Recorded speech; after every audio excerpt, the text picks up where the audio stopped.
हर हर महादेव। नमः शिवाय। नमस्कार दोस्तों, एक बार फिर से स्वागत है आपके अपने चैनल भक्तिफ्लो 51 में। दोस्तों, आज हम आपको एक अनसुने और अद्भुत रहस्य के बारे में बताएंगे। क्या आप जानते हैं कि शिव कौन है? शिव की उत्पत्ति कैसे हुई? शिव जी को गले में वो नाग कहां से आया? शिव जी का त्रिशूल, शिव जी के जटा से गंगा और बहुत से ऐसे ही सवालों के साथ वीडियो को शुरू करते हैं। शिव वह जो आदि है, अनादि है, जिनसे पहले कुछ नहीं था और जिनके बाद भी सब कुछ उन्हीं में समा जाएगा। जो विनाश के लिए जाने जाते हैं, वो है कालों का काल महाकाल। कभी शांति योगी तो कभी संहारक नटराज, कभी भोले भंडारी तो कभी रौद्र महाकाल। कहते हैं जिन्हें समझना सबसे आसान है, वही भगवान सबसे गहरे रहस्य छिपाए बैठे हैं। हर किसी के मन में यह सवाल जरूर आता होगा कि आदि योगी भगवान शिव का जन्म कैसे हुआ और क्यों उनका हाथ में त्रिशूल, गले में वासुकी नाग, हाथ में डमरू, माथे पर अर्धचंद्र, जटाओं में गंगा, शरीर पर भस्म और बाघ की खाल धारण किए हुए देखा जाता है और वाहन के रूप में नंदी को। लेकिन सवाल यह उठता है, शिवजी के पास यह सभी वस्तुएं कैसे आई? इनके पीछे ऐसी रहस्यमयी पौराणिक गाथाएं छिपी हैं, जिन्हें जानकर आप भी हैरान रह जाएंगे। आपने कभी सोचा है भगवान शिव को माथे पर भांग और धूतरा क्यों चढ़ाया जाता है? आखिर इसके पीछे कौन सा रहस्य छिपा है? और कैलाश पर्वत क्यों आज भी मानवता के लिए एक रहस्य है? भगवान शिव, जिन्हें राम भी पूजते हैं और रावण भी, जो अंत भी हैं और अनंत भी, जिनकी शक्ति से जुड़ी है अनेक कहानियां जो आज भी रहस्य हैं। क्योंकि आज हम बात करने वाले हैं आदि योगी भगवान शिव के उन रहस्यों की जिन्हें बहुत कम लोग जानते हैं। दोस्तों, क्या आपने कभी सोचा है एक ही देवता को भूतों का स्वामी, संहार का प्रतीक और साथ ही करुणा का सागर क्यों कहा जाता है? आखिर शिव कौन है और क्यों उनके हर प्रतीक के पीछे एक ब्रह्मांडीय अर्थ छिपा है? क्या आपने कभी सोचा है जिस भगवान को स्वयंभू कहा गया है, उनका जन्म आखिर हुआ कैसे? कौन है वह जो सृष्टि से पहले भी थे और सृष्टि के अंत के बाद भी रहेंगे? क्या शिव वास्तव में जन्मे थे या वे स्वयं अनंत से प्रकट हुए? आज हम बात करेंगे उस रहस्य की जिसे सुनकर शायद आपका नजरिया ही बदल जाए। आदि योगी भगवान शिव का जन्म कैसे हुआ? हजारों युग पहले, जब ना कोई आकाश था, ना पृथ्वी, ना देवता, ना जीव, सिर्फ एक अदृश्य चेतना थी जिसे सदाशिव कहा गया। वो चेतना थी निराकार, पर उसी के भीतर छिपी थी शक्ति जो हर सृजन की जननी है। तब शक्ति ने इच्छा की कुछ बने, तभी पहली बार सृष्टि ने आंखें खोली। शिव पुराण कहता है, जब सदाशिव और शक्ति ने एक नए पुरुष की रचना की सोची तो उनके तेज से दो शक्तियां उत्पन्न हुई। पहली विष्णु, दूसरी ब्रह्मा। फिर उन दोनों से प्रकट हुए एक अद्भुत रूप शंकर, जो ना जन्मे थे ना बनाए गए थे, बल्कि स्वयं चेतना के रूप में अस्तित्व में आए थे। इसलिए उन्हें कहा गया स्वयंभू। हर युग, हर ग्रंथ ने शिव के जन्म को अलग तरह से समझाया है, पर हर जगह एक बात समान है, शिव स्वयं से प्रकट हुए हैं। विष्णु पुराण कहता है, जब विष्णु गहरे ध्यान में थे, उनके माथे से एक दिव्य ज्योति निकली। वो ज्योति रूप थी महादेव की। वही वायु पुराण और लिंग पुराण कहते हैं, शिव का कोई आरंभ नहीं, वे अंत से पहले भी हैं, आरंभ के बाद भी वे प्रकाश हैं और वे अंधकार भी। वे सृष्टि के साक्षी हैं और सृष्टि के पार भी स्वयंभू, यानी जो किसी से उत्पन्न ना हुआ हो, जो खुद अपनी सत्ता से प्रकट हुआ हो। शिव स्वयंभू हैं क्योंकि वे सृष्टि से पहले चेतना के रूप में विद्यमान थे। उनका जन्म किसी जैविक अर्थ में नहीं हुआ, बल्कि वो निराकार से साकार रूप में अवतरित हुए। इसीलिए उनके दो रूप माने जाते हैं, शिवलिंग यानी निराकार और महादेव जो साकार है। ऋग्वेद में उनका पहला नाम था रुद्र। रुद्र यानी वो जो आकाश में गरजते हैं, जो भय पैदा करते हैं, पर वही भय रक्षा में बदल जाता है। धीरे धीरे यही रुद्र पुराणों में बने महादेव। त्रिदेव में एक ब्रह्मा सृजन करते हैं, विष्णु पालन करते हैं और शिव करते हैं संहार, ताकि सृष्टि का संतुलन बना रहे। कहते हैं शिव का जन्म नहीं हुआ, वे अविभाज्य तत्व हैं, ना शुरुआत ना अंत, वही शून्य है, वही पूर्ण है। क्या आपने कभी सोचा है अगर सब कुछ समय के अधीन है तो शिव कैसे हैं? समय से परे महाकाल? कमेंट में जरूर बताइए। अब बात करते हैं भगवान शिव के हाथों में विराजमान त्रिशूल के बारे में। आखिर वो महादेव के पास कैसे आया? पौराणिक कथाओं के अनुसार त्रिशूल का निर्माण स्वयं भगवान ने नहीं, बल्कि दिव्य शिल्पी विश्वकर्मा ने किया था। माना जाता है जब सूर्यदेव ने विश्वकर्मा की पुत्री संजना से विवाह किया तो उनकी तेजस्विता इतनी प्रचंड थी कि संजना उसका ताप सह नहीं सकी। उन्होंने अपने पिता से समाधान मांगा। तब विश्वकर्मा ने सूर्यदेव से कहा, हे भास्कर, अपनी तपन को कुछ कम करो। सूर्यदेव ने अपनी शक्ति का एक भाग अपने पास रखा और शेष भाग पृथ्वी पर छोड़ दिया। वो ऊर्जा इतनी तीव्र और विनाशकारी थी कि पूरी पृथ्वी भस्म हो सकती थी। तब विश्वकर्मा ने अपनी दिव्य शक्ति से उस ऊर्जा को नियंत्रित किया और उसी से गढ़ा गया एक अद्वितीय अस्त्र त्रिशूल। उन्हें पता था इस शस्त्र को धारण करने की क्षमता केवल एक ही देवता में है, महादेव में, क्योंकि शिव ही हैं जो सृष्टि की विनाशकारी शक्तियों को संतुलित कर सकते हैं। इसलिए उन्होंने वह दिव्य अस्त्र त्रिशूल भगवान शिव को समर्पित कर दिया। यह त्रिशूल केवल एक हथियार नहीं, यह 3 गुणों सत्व, रजस और तमस का संतुलन है। जब यह तीनों नियंत्रित हो जाते हैं तभी मन स्थिर होता है और वही है शिवत्व की अवस्था, जहां विनाश भी सृजन बन जाता है। अगर आप हमारे चैनल पर पहली बार आए हैं तो इसे सब्सक्राइब करना ना भूलें और वीडियो को लाइक जरूर करें, क्योंकि यह आपके लिए सिर्फ 1 सेकंड का काम है, लेकिन इससे हमको बहुत बड़ा समर्थन मिलता है। आइए अब बात करते हैं भगवान शिव के गले में विराजमान नाग के बारे में। आखिर महादेव के पास कैसे आया? पौराणिक कथाओं के अनुसार जिस नाग को हम भगवान शिव के गले में देखते हैं उसका नाम है वासुकी। वासुकी नागों के राजा थे और भगवान शिव के परम भक्त। उनकी एकमात्र इच्छा थी कि वे सदैव महादेव के समीप रहे। कहा जाता है जब देवता और दानवों ने अमृत प्राप्त करने के लिए समुद्र मंथन आरंभ किया, तब वासुकी ने स्वयं को मंदराचल पर्वत के चारों ओर लपेट लिया और रस्सी के रूप में उपयोग होने को स्वीकार किया। मंथन के दौरान उनका पूरा शरीर विष और घर्षण से लहूलुहान हो गया। फिर भी उन्होंने शिव का नाम लेकर अपना कर्तव्य निभाया। समुद्र मंथन से जब भयानक हलाहल विष निकला, उस विष की ज्वाला से सभी देवता और असुर जलने लगे। तब देवताओं ने भगवान शिव से प्रार्थना की। तब उन विष से सृष्टि को बचाने के लिए भगवान शिव ने विष का पान किया, जिससे उनका कंठ नीला पड़ गया और वे नीलकंठ कहलाए।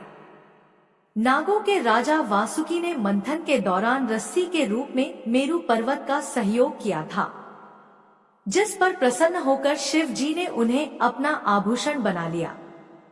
यह वासुकी नाग का शिव के गले में रहना शिव की निर्भयता और नकारात्मक शक्तियों पर नियंत्रण का प्रतीक है। क्या आपने कभी सोचा है अगर वे शिव ने ना पिया होता तो क्या ब्रह्मांड बचता? आपकी क्या राय है? ऐसे ही भगवान शिव की लीलाएं सिर्फ कथाएं नहीं, रहस्यों का सागर है। कभी नीलकंठ बनकर विष को पी जाना तो कभी कैलाश की नीरवता में समाधि लगाना।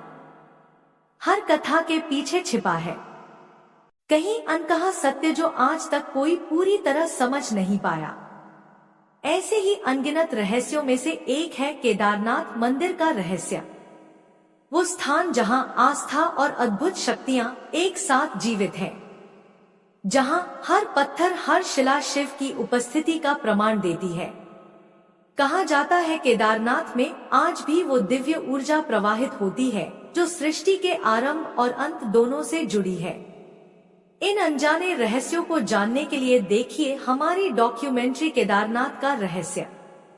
यह सिर्फ एक वीडियो नहीं, यह एक आध्यात्मिक यात्रा है जहां हर दृश्य, हर शब्द आपको शिव के और निकट ले जाएगा। अब जानते हैं कि भगवान शिव ने अपने मस्तक पर चंद्रमा को क्यों स्थान दिया और इसके पीछे की पौराणिक कथा क्या है। शिव पुराण के अनुसार राजा दक्ष की 27 बेटियां थी जिनका विवाह चंद्रदेव से हुआ था। विवाह के समय चंद्रदेव ने राजा दक्ष से वचन दिया था कि वे अपनी सभी पत्नियों को समान प्रेम और सम्मान देंगे। लेकिन विवाह के बाद चंद्रदेव का झुकाव अपनी एक पत्नी रोहिणी की ओर अधिक हो गया। इससे उनकी अन्य पत्नियां उदास रहने लगी और उन्होंने अपने पिता दक्ष से इसकी शिकायत की। जब दक्ष को यह बात पता चली तो वे अत्यंत क्रोधित हो गए और उन्होंने चंद्रदेव को श्राप दे दिया। उन्होंने कहा चंद्रदेव एक भयानक बीमारी के शिकार होंगे और 15 दिनों में धीरे धीरे क्षीण होकर अंततः लुप्त हो जाएंगे। इस श्राप को सुनकर चंद्रदेव भयभीत हो गए और इस कष्ट से मुक्ति पाने के लिए वे ब्रह्मा जी के पास गए। ब्रह्मा जी ने उन्हें भगवान शिव की पूजा करने का उपाय बताया। तब चंद्रदेव ने मिट्टी का शिवलिंग बनाकर महामृत्युंजय मंत्र का जाप करते हुए कठोर तपस्या की। कई वर्षों की तपस्या के बाद भगवान महादेव प्रसन्न हुए और उन्होंने चंद्रदेव को दर्शन दिए। भगवान शिव ने उन्हें वरदान दिया कि वे पूरी तरह से कभी भी समाप्त नहीं होंगे। 15 दिनों तक घटने के बाद अगले 15 दिनों में वे फिर से बढ़ते जाएंगे। इसी कारण अमावस्या के दिन चंद्रमा पूरी तरह से लुप्त हो जाता है और फिर पूर्णिमा के दिन दोबारा पूर्ण रूप में प्रकट हो जाता है। भगवान शिव ने चंद्रदेव को अपने मस्तक पर स्थान दिया, जिससे यह संकेत मिलता है कि महादेव के आशीर्वाद से ही चंद्रमा का अस्तित्व बना हुआ है। इसी कारण भगवान शिव को चंद्रशेखर भी कहा जाता है। शिव पुराण के अनुसार भगवान शिव पूरे शरीर पर भस्म धारण करते हैं। यह कोई नई बात नहीं है कि महादेव का संबंध भस्म से गहरा जुड़ा हुआ है। दरअसल इसके पीछे एक प्राचीन कथा है जिसे शिव पुराण में विस्तार से बताया गया है। बहुत समय पहले एक महान आशीष थे जिनका नाम प्रणात था। वे वर्षों तक जंगल में कठोर साधना कर रहे थे। इस दौरान उन्होंने सिर्फ पत्ते और फल खाकर जीवन व्यतीत किया।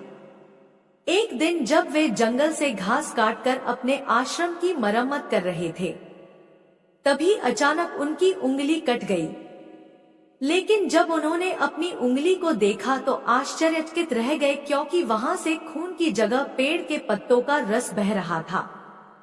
ऋषि प्रणात को लगा कि अब वे इतने शुद्ध हो चुके हैं कि उनके शरीर में खून की जगह सिर्फ पवित्र वनस्पतियों का रस बहता है। यह सोचकर वे अहंकार से भर गए और पूरे ब्रह्मांड में यह घोषणा करने लगे कि उनसे ज्यादा शुद्ध कोई नहीं।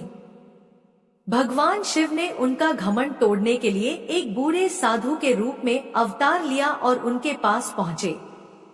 जब उन्होंने आर्ष प्रणात से उनकी प्रसन्नता का कारण पूछा तो आर्षि ने अपनी उंगली से रस निकलने की पूरी कहानी सुनाई।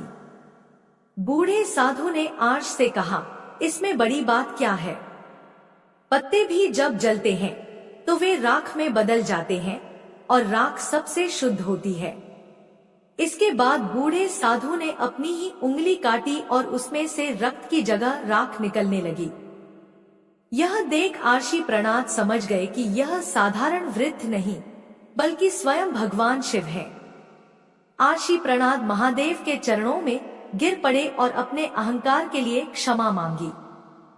माना जाता है कि इस घटना के बाद भगवान शिव ने यह सिद्ध कर दिया कि भस्म ही सबसे शुद्ध तत्व है और तब से उन्होंने अपने पूरे शरीर पर भस्म धारण कर ली। इसी कारण भगवान शिव को भस्मधारी और भूतनाथ भी कहा जाता है। जो यह दर्शाता है कि हर चीज अंत में भस्म ही बन जाती है और यही सत्य है। ऐसे ही भक्ति में अघोरी साधु भस्म लपेटे शिव के उसी रौद्र रूप की साधना करते हैं जो जीवन और मृत्यु की सीमा मिटा देता है। सोचिए दोस्तों, कौन सा ईश्वर ऐसा है जो भूत प्रेत राक्षस पशु पक्षी सबको एक समान अपनाता है? यही तो शिव हैं, जो सबको स्वीकारते हैं पर किसी का न्याय नहीं करते। और सबसे आश्चर्यजनक बात, शिव को शमशान का वासी कहा जाता है। पर क्या आपने कभी सोचा क्यों? शमशान जहां हर इंसान समान होता है, ना कोई राजा ना कोई भिखारी, वहीं से शुरू होती है शिव की सच्ची उपासना। भस्म मृत्यु की याद दिलाती है कि सब कुछ नश्वर है। शिव उसे अपने शरीर पर मलते हैं क्योंकि वह मृत्यु को भी जीवन का हिस्सा मानते हैं। और यही दर्शन हमें सिखाता है, जो मृत्यु को समझ लेता है वही अमृतत्व के रहस्य को पा लेता है।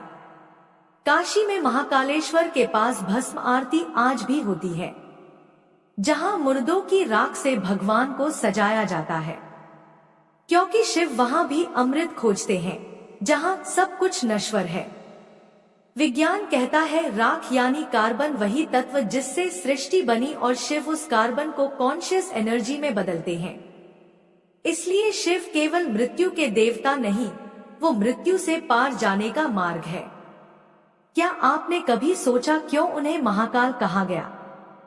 क्योंकि वो समय को नहीं मानते, वह स्वयं समय है। जब काल रुकता है तब शिव प्रकट होते हैं। महादेव केवल देवता नहीं, बल्कि वह चेतना है जो हर कण में व्याप्त है। वो रौद्र भी हैं, करुणामय भी, वो विनाशक भी हैं, सृजनकर्ता भी, वो काल भी हैं और काल के पार भी। जब कोई उन्हें भूतों का स्वामी कहता है तो वह मुस्कुराते हैं, क्योंकि वह जानते हैं भूत, वर्तमान, भविष्य तीनों उन्हीं में समाये हैं। महादेव हमें सिखाते हैं शक्ति तभी पवित्र है जब उसमें करुणा हो, और भक्ति तभी सच्ची है जब उसमें अहंकार ना हो। वह सबके हैं, देव से लेकर राक्षस तक, मानव से लेकर पिशाच तक। इसलिए उन्हें कहा गया भोलेनाथ, जो बिना भेदभाव के सब पर कृपा करते हैं। हर हर महादेव। अब बात करते हैं भगवान शिव के डमरू के रहस्य के बारे में। पौराणिक मान्यताओं के अनुसार भगवान शिव डमरू के साथ प्रकट हुए थे। जब सृष्टि की रचना हुई तब इस संसार में कोई ध्वनि नहीं थी। जब माता सरस्वती प्रकट हुई तो सृष्टि में ध्वनि का संचार हुआ, लेकिन यह स्वर और ताल के बिना थी, जिससे संगीत में कोई लयबद्ध नहीं थी। तब भगवान शिव ने नृत्य करते हुए अपने डमरू को 14 बार बजाया। डमरू की ध्वनि से व्याकरण, संगीत, छंद और ताल उत्पन्न हुए। इस ध्वनि से ही संसार में चंचलता और ऊर्जा का संचार हुआ। मान्यता है कि जब भगवान शिव अपने डमरू को बजाकर तांडव नृत्य करते हैं तो प्रकृति में एक नई ऊर्जा का संचार होता है। शिव महापुराण के अनुसार चिल्लात मुनि एक महान तपस्वी थे, लेकिन उन्हें यह चिंता थी कि उनकी वंश परंपरा आगे नहीं बढ़ेगी।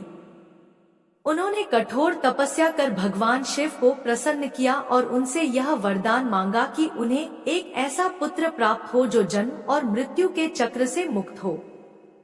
भगवान शिव उनकी तपस्या से प्रसन्न हुए और उन्हें वरदान दिया कि वे स्वयं उनके पुत्र रूप में जन्म लेंगे। कुछ समय बाद शलादर प्राप्त हुआ, जिसका नाम उन्होंने नंदी रखा।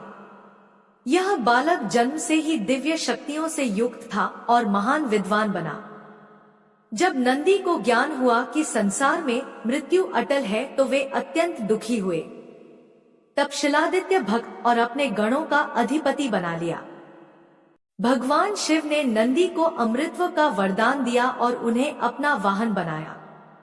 इसके साथ ही शिव जी ने घोषणा की कि जहां भी नंदी की पूजा होगी वहां उनकी भी आराधना की जाएगी।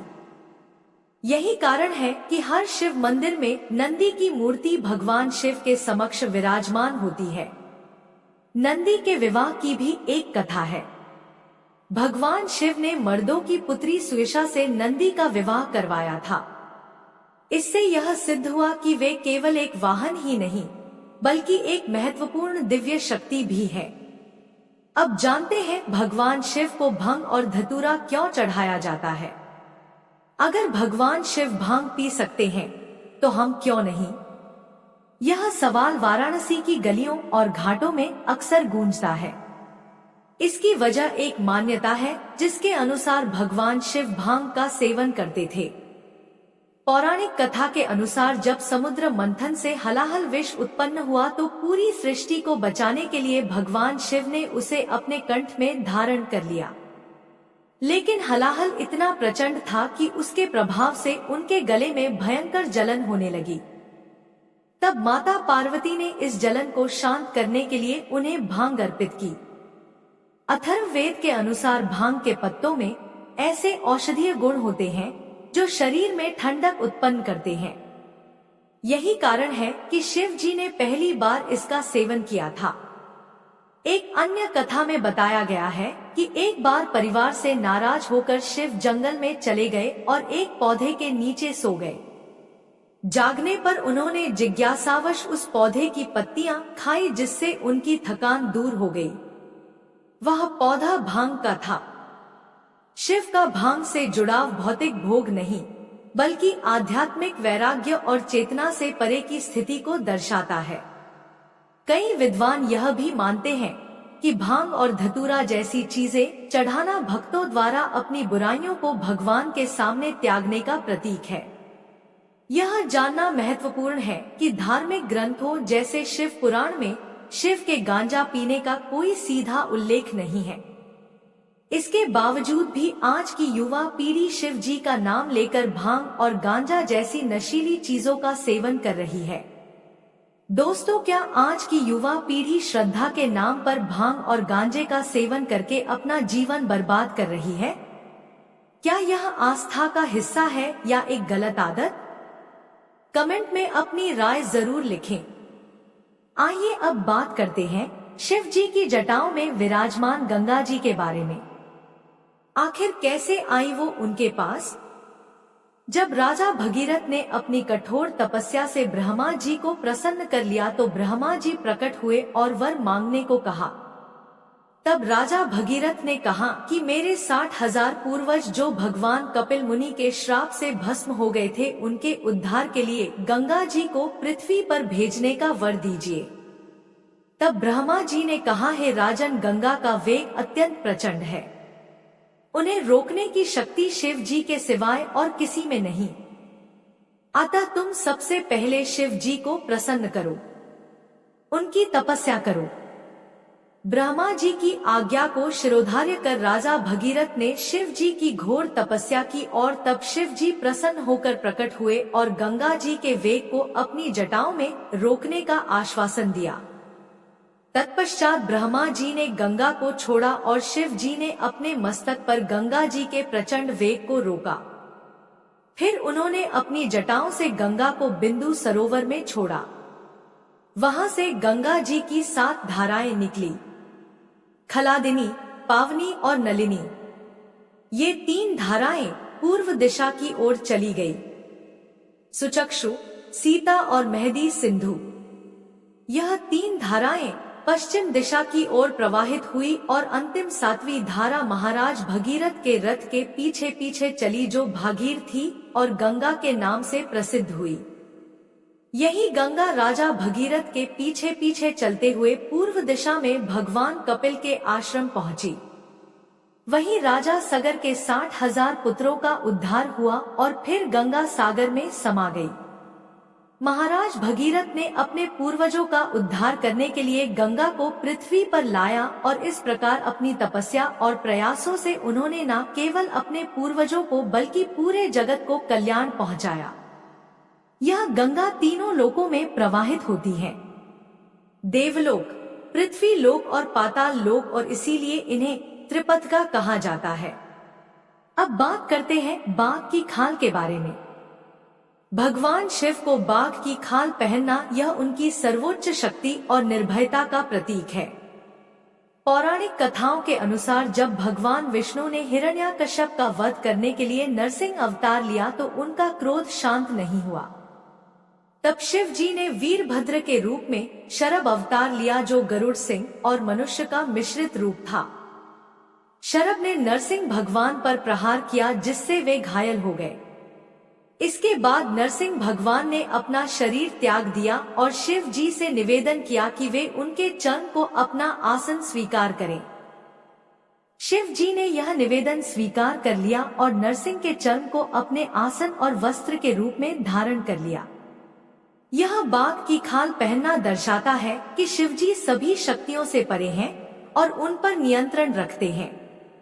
यह उनकी निर्भयता और किसी भी भौतिक वस्तु या भय से अप्रभावित रहने का प्रतीक है और साथ ही यह क्रोध, काम और अहंकार जैसी शक्तियों पर विजय का भी प्रतीक है।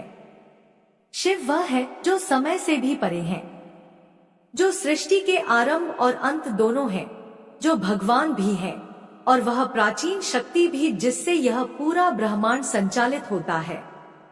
तो दोस्तों आज की वीडियो यहीं तक। दोस्तों आज की वीडियो कैसी लगी? अगर आपको यह रहस्य पसंद आया तो वीडियो को लाइक करके कमेंट हर हर महादेव अवश्य लिखें और ऐसी ही रहस्यमयी वीडियो के लिए हमारे चैनल बक्टिफ्लो 51 को अवश्य सब्सक्राइब करें और साथ ही बेल आइकन दबाना बिल्कुल ना भूलें, क्योंकि हम आपके लिए ऐसी ही रहस्यमयी वीडियो लाते रहेंगे। हर हर महादेव। धन्यवाद।